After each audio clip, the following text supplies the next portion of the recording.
Күндөн баштап жашообуз түп тамыры менен өзгөрдү.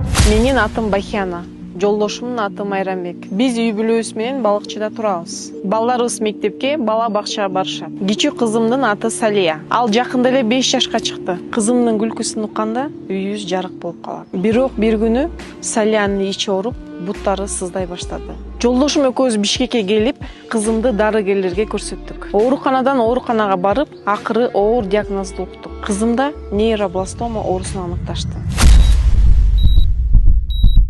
Ошол күндөн баштап жашообуз түп тамыры менен өзгөрдү. Азыр кызымдын абалы өтө коркунучтуу. Салияны сактап калыш үчүн тез арада жүлүн чучугун алмаштыруу операциясын жасатуу керек. Тилекке каршы Кыргызстанда мындай операция жасалбайт. Дарыгерлер бизде Турцияга шашылыш түрдө кетишибиз керек деп жатышат. Анткени убактыбыз жетпей калышы мүмкүн. Толук дарылоонун баасы бизде карапайым үй бүлө үчүн бул өтө чоң акча. Колубуздан келгендин баарын кылып жатабыз. Үйүбүздү жана машинабызды саттык. Карызга баттык, бирок каражатыбыз жетпей жатат. Кыргыз элим, суранам, кайдыгер карабаңыздар. Ар бир 50, 100, 200 сомуңуздар биздин күрөшүүдө чоң жардам берет. Ооба, болгону 100 сомуңуздар кызыбызды сактап калышы мүмкүн. Баарыңыздарга Аллахым 1000 мертебе ыраазы болсун.